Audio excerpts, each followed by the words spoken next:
Hello viewers, স্বাগত এই যে সামনে ইউটিউব চ্যানেলের একটি নতুন ভিডিওতে। আজকের ভিডিওতে আমার কাছে অনেকেই কমেন্ট করে জানতে চান বা কমন একটি প্রশ্ন আছে, ভাইয়া ১,০০,০০০ মধ্যে কোন ক্যামেরাটি আমার জন্য বেস্ট হবে এবং প্রফেশনাল কাজে ইউজ করব? ফটোগ্রাফি ক্ষেত্রে বা ওয়েডিং ফটোগ্রাফির ক্ষেত্রে বা ফ্যাশন ফটোগ্রাফির ক্ষেত্রে যে ক্ষেত্রেই হোক না কেন, আমার ১,০০,০০০ বাজেট, ১,০০,০০০ মধ্যে কোন ক্যামেরাটা বেস্ট হবে আমার জন্য? এইরকম অনেক প্রশ্ন করে। সেই প্রশ্নেরই সমাধান নিয়ে এসেছি। যারা ক্যানন, নিকন, সনি যেটাই পছন্দ, যে ব্র্যান্ডই আপনার পছন্দ হোক না কেন, আমি মূলত এই ৩ টা ব্র্যান্ডের মধ্যেই ক্যামেরা আপনাদের বলব। ১,০০,০০০ র নিচে ১,০০,০০০ র মধ্যে প্রফেশনাল কাজের জন্য যে ক্যামেরাগুলো বেস্ট হবে সেটার সমাধান নিয়ে এই ভিডিও। এজন্য ভিডিওটি না টেনে শুরু থেকে শেষ পর্যন্ত দেখবেন। যারা বিশেষ করে প্রফেশনালি ওয়েডিংয়ের কাজ বা ফটোগ্রাফির কাজ শুরু করতে যাচ্ছেন, ক্যামেরা কোনটা কিনবেন কনফিউশন আছেন, কনফিউশনটা দূর করে দিব। তো প্রথম যে ক্যামেরাটি সেটা বলে দেই। প্রথম যে ব্র্যান্ডটি এটা হচ্ছে ক্যানন ব্র্যান্ডের। ক্যানন ব্র্যান্ডের মধ্যে যেটা ক্যামেরাটা বলবো এটা একদম আপডেট। আমি কিন্তু যে কয়টা ক্যামেরাই বলবো, ৩টা ৪টা ক্যামেরা বলবো ১,০০,০০০ র মধ্যে। মোটামুটি এখন ক্যামেরা অ্যাক্সেসরিজ এবং ক্যামেরা বডির দাম অনেকটাই বেড়ে গেছে। তবুও ৩টা ৪টা বডি আছে যে প্রফেশনাল কাজের জন্য যথেষ্ট খুবই ভালো পরিমাণে কাজ করতে পারবেন। তো প্রথম যে মডেল হচ্ছে ক্যানন ব্র্যান্ডের। ক্যানন ব্র্যান্ডের হচ্ছে ইউএস 10 মডেল, R10 মডেল। এটা হচ্ছে নতুন একটা মডেল এবং খুবই ভালো মানের একটা ক্যামেরা। আর এটা কিন্তু একদম ফুললি মিররলেস একটা ক্যামেরা। বর্তমান যে যুগ এটা হচ্ছে মিররলেসের যুগ এবং বর্তমান যে টেকনোলজি এটা মিররলেস। এর জন্য ইউএস R10টা কিনতে পারেন। এটা একটা ক্রপ সেন্সর বডি, এটা 24.2 মেগাপিক্সেলের একটা ক্যামেরা।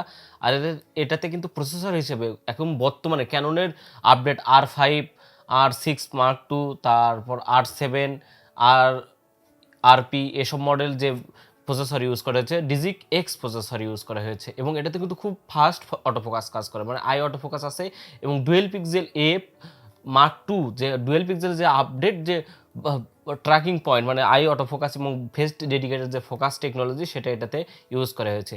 এটাতে আইওসে কিন্তু আছে 100 থেকে আপনি 32,000 পর্যন্ত আপ টু ডেট করতে পারবেন, মানে আপ করতে পারবেন। মোটামুটি লো অ্যাপারচারে আপনারা লো লাইটে এবং রাত্রেবেলা ফটোগ্রাফি করেও খুব ভালো কাজ করতে পারবেন। বিশেষ করে যারা ওয়েডিংয়ের কাজ করেন তারা এই ক্যামেরাটি ইউএস R10 এই মডেলটি কিনতে পারেন। ক্যাননের এই মডেলটি একদম আপডেট মডেল এবং খুব ভালো মানের কাজ করতে পারবেন। আর ক্যানন ইউএস R10 কিন্তু সবচেয়ে বিশেষত্ব কি জানেন? এটাতে 4K তে 16 FPS ভিডিও করতে পারবেন এবং এটাতে 60 FPS বুঝতেই পারছেন। 4K তে আপনার স্লো মোশন, বিশেষ করে ওয়েডিং সিনেমাটোগ্রাফি বা ইউটিউবের ভিডিও তৈরি করবেন, কন্টেন্ট ক্রিয়েট করবেন, এটা কিনতে পারেন। এটাতে কিন্তু এক্সটার্নাল মাইক্রোফোন ইউজ করতে পারেন। 3.5 এবং জ্যাক দেওয়া আছে।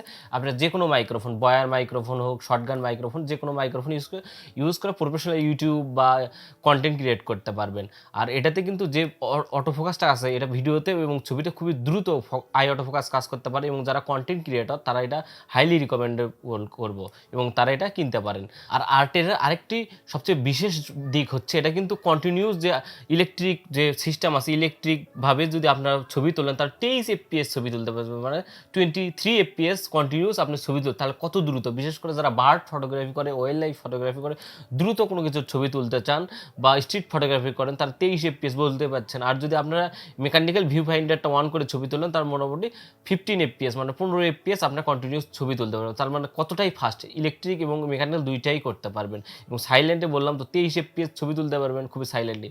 তো যারা কম 1,00,000 টাকার নিচে বাজেটের মধ্যে ক্যাননের মিররলেস ক্যামেরা খুঁজছেন তারা অবশ্যই R10 নিতে পারেন। এছাড়া আরও মডেল আছে এই 1,00,000 মধ্যে, সেটা একটু ব্যাকডেটেড বলবো, যেমন 80D, এটা নিয়েও একটু বিস্তারিত পরে কথা বলবো। তারপর M50 Mark II, M50 Mark II-টাও কিনতে পারেন 1,00,000 টাকার মধ্যে।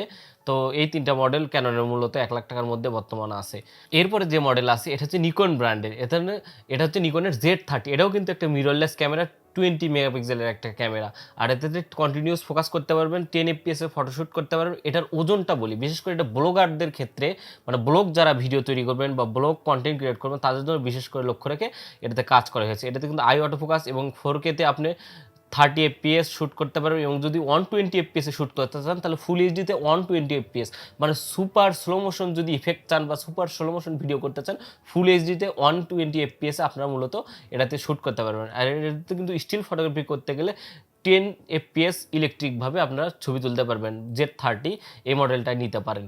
আর এটাতে কিন্তু আইএসও রেঞ্জটাও ক্যানন R10 এর থেকেও বেশি। বিশেষ করে লো লাইটে পারফরমেন্স বেশি চান বা লো লাইটে ব্লগিং করবেন তারা এটা কিনতে পারেন। এটার আইএসও রেঞ্জটা অনেকটাই বেশি। এটার আইএসও রেঞ্জ মানে 100 থেকে শুরু করে 51100 পর্যন্ত আপনারা আপ টু ডেট করতে পারেন। মানে বুঝতে পারেন কতটা আইএসও ইনক্রিজ করতে পারে এবং সেন্সার খুবই লাইট অ্যাবজর্ব করতে পারে। তারা বিশেষ করে ব্লগিং করবেন, কন্টেন্ট ক্রিয়েট করবেন, তাদের কথা খেয়াল রেখে নিকন এই ক্যামেরাটি নিয়ে এসেছে। এটাতেই কিন্তু নিকনের মূলত ভিডিওর জন্য অনেকেই রিকমেন্ড করে না, কিন্তু এটা ভিডিওর জন্য রিকমেন্ড করবো কি জন্য, এটাতে ফেজ অটোফোকাস এবং আই অটোফোকাস দুইটাই কাজ করে এবং এটাতে কিন্তু খুব ভালো মানের ভিডিও কোয়ালিটি করতে পারবেন এবং ছবিও তুলতে পারবেন। 1 লাখ টাকার নিচে Z30 এই মডেলটাই নিকনের মিররলেস আপ টু ডেট একটা মডেল এবং খুব ভালো মানের ক্যামেরা, এটা কিনতে পারবেন। এরপরে যে মডেল আছে এটা আমার খুবই প্রিয় এবং এটা আমার প্রিয় ব্র্যান্ডের ধরতে গেলে। আমি নিকন, ক্যানন, সনি মূলত সবই ইউজ করেছি। এটা হচ্ছে সনি ব্র্যান্ডের A6400 মানে A6400 একটা মডেলের ক্যামেরা। এটা 24.2 মেগাপিক্সেলের একটা ক্যামেরা। এটাতে কিন্তু বায়োনিক্স এক্স প্রসেসর, মোটামুটি সনির হাই রেটেড প্রসেসরগুলো ইউজ করেছে। বিশেষ করে এটাতে আপনি স্টিল ফটোগ্রাফির ছবি দুইটাই ভালোভাবে তুলতে পারবেন। আর এটাতেও কিন্তু আইএসও রেঞ্জ 100 থেকে 32,000 পর্যন্ত US 10 মতো আপ টু ডেট করতে পারবেন, মানে লো লাইটে পারফরমেন্স ভালো। আর এই ক্যামেরাটা কিন্তু সনির খুবই পপুলার একটা ক্যামেরা। আর 1 লাখ টাকা সনির একটা মাত্রই ক্যামেরা আছে, এটা হচ্ছে A6400 এই মডেলটি আছে। এটাতে কিন্তু আপনারা 4K-তে 30 FPS শ্যুট করতে পারবেন এবং যদি আপনি সুপার স্লো মোশন ভিডিও করতে চান ফুল এইচডিতে 120 FPS শ্যুট করতে পারেন। আর এটাতে কিন্তু সনির যে টেকনোলজি সবচেয়ে বেশি কাজ হয়, সনি মানুষ যে কারণে এখানে, সেটা হচ্ছে রিয়েল টাইম আই অটোফোকাস। এবং আই অটোফোকাস মানে দ্রুত ফাস্ট ফোকাস করে এবং এটাতে বায়োনিক্স প্রসেসর কারণে খুব দ্রুত ফোকাস করতে পারে এবং ফেস ডেডিকেটেড ফোকাস পয়েন্ট, এটা 425টা ফোকাস পয়েন্ট পেয়ে যাবেন, মোটামুটি 75% কভারেজ পাওয়া যাবেন আপনার সেন্সরে। আর A6400 কিন্তু মাত্র 450 গ্রামের। আর ক্যাননের যে ক্যামেরাটি বললাম এটাও 450 গ্রামের মতো এবং নিকনের যে ক্যামেরাটা বললাম এটা তো মাত্র 350 গ্রাম। নিকনের ক্যামেরাটা মূলত ব্লগারদের লক্ষ্য রেখে তৈরি করেছে এবং খুবই ছোট আকারের ক্যামেরা। আর যে 6400 এই মডেলটি ক্যামেরাটা কিনতে পারেন সনির এন্ট্রি লেভেলের ক্যামেরার মধ্যে এটাই আছে। এছাড়া আর একটা মডেল আছে যেটা হচ্ছে ZV-E10 সম্পর্কে একদম বিস্তারিত ডিটেলস ভিডিও দেওয়া আছে। সাইডের ভিডিওটি দেখতে পারেন, সাইডের ভিডিওটি দেখে আপনার ZV-E10ও কিনতে পারেন। মোটামুটি 6400 এবং ZV-E10 মোটামুটি একই মডেলের ক্যামেরা এবং একই রেঞ্জের এবং 1 লাখ টাকার নিচে এই দুইটা বডি সনির পাওয়া যায়। এছাড়া এখন ব্যাক ডেডিকেটেড কিছু কথা বলবো, মানে পিছনের যা কথা বলবো।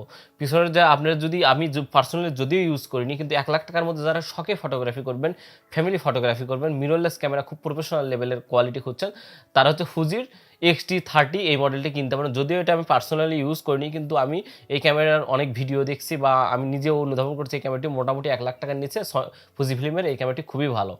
এরপরে বলি, আপনি 1 লাখ টাকার নিচে এর আগে বলছিলাম M50 Mark II এটা কিনতে পারেন।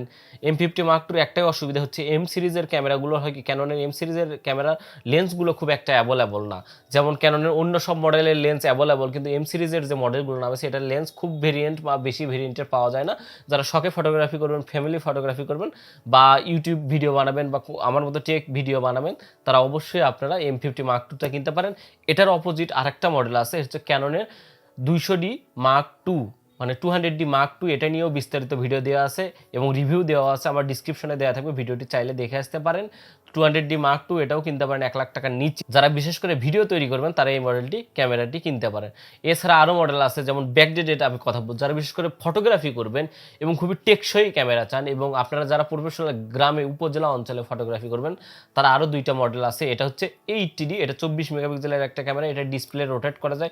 ও আরেকটা কথা বলো, যে কয়টা ক্যামেরাই বললাম কিন্তু সব কয়টা ক্যামেরায় মোটামুটি রোটেট করা যায়, জাস্ট হচ্ছে সনি A6400টা ভেরিয়েবল মানে ভার্টিক্যালি রোটেট করা যায়, কিন্তু যদি এখন ফুললি 360 বা 180 ডিগ্রি যদি রোটেট করতে চান, আর বাকি সব মডেলগুলো 180 ডিগ্রি রোটেট করতে পারেন, ডিসপ্লে নিজের দিকে নিয়ে আপনি সেলফি ভিডিও করতে পারবেন।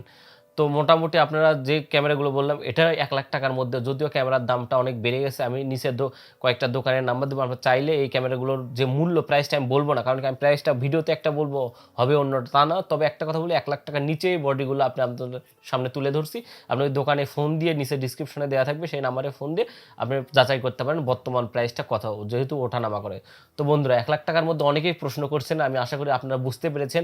আপনার পার্সোনাল কাজের জন্য অবশ্যই এসব ক্যামেরার মডেল কিনবেন। একটা বিশেষ টিপস বলি, যারা কম বাজেটের মধ্যে, আমি অবশ্যই যে ক্যামেরাগুলো বললাম এটা কিন্তু ফুল ফ্রেম না, যদি কম বাজেটের মধ্যে ব্যাক দিয়ে একটু পিছনের দিকে, জাস্ট ভিডিওগ্রাফির কথা নাই বলি, জাস্ট ফটোগ্রাফি করবেন, তারা যদি ক্যামেরা কেনেন তাহলে ক্যাননের 6D এই মডেলটি কিনতে পারেন। এটা 2013 সালের একটা ক্যামেরা, 2013 সাল মডেল হলো হবে কি, এটা 20 মেগাপিক্সেল কিন্তু খুব ছবি স্টিল ফটোগ্রাফি করার জন্য খুবই ভালো মেগাপিক্সেলের এবং 120 ভিডিও করতে পারবেন। যদিও এটার ফোকাস পয়েন্ট একটু কম, মাত্র 11টা ফোকাস পয়েন্ট। কিন্তু স্টিল ফটোগ্রাফির ক্ষেত্রে অনেকেই যারা বিশেষ করে আউটডোর ফটোগ্রাফি করবেন বা ফটোগ্রাফি করে ইনকাম করবেন কম বাজেট, তারা মাত্র 60,000, 1 লাখ টাকার নিচেও নয়, 60-70 হাজার টাকার মধ্যে 6D ভালো কন্ডিশনে পেয়ে যাবেন। যদিও নতুন এখনও হয়তো পাবেন না, রিপাবলিশড বা রিকন্ডিশন নিতে হবে, বা আপনারা ইউজড ক্যামেরাও কিনতে পারেন 6D Mark II। তো আশা করি বুঝতে পেরেছেন, আপনাদের হয়তো বোঝাতে সহজে পেরেছি। যদি ভালো লাগে অবশ্যই লাইক করবেন, কমেন্ট করে জানাবেন আপনাদের বিশেষ মতামত। আর আমার চ্যানেলে ঘুরে আসতে পারেন, আমি ক্যামেরা রিলেটেড, লেন্স রিলেটেড, মানে ক্যামেরা, ফটোগ্রাফি, ভিডিওগ্রাফি, সিনেমাটোগ্রাফি যা আছে যাবতীয় সব ভিডিও তৈরি করি। যদি চ্যানেলটি ভালো লাগে অবশ্যই চ্যানেলটি সাবস্ক্রাইব করে পাশে থাকা বেল আইকনটি ক্লিক করে রাখতে পারেন নতুন ভিডিওর আপডেট পাওয়ার জন্য। তো আজকের ভিডিও এই পর্যন্তই, সবাই ভালো থাকবেন।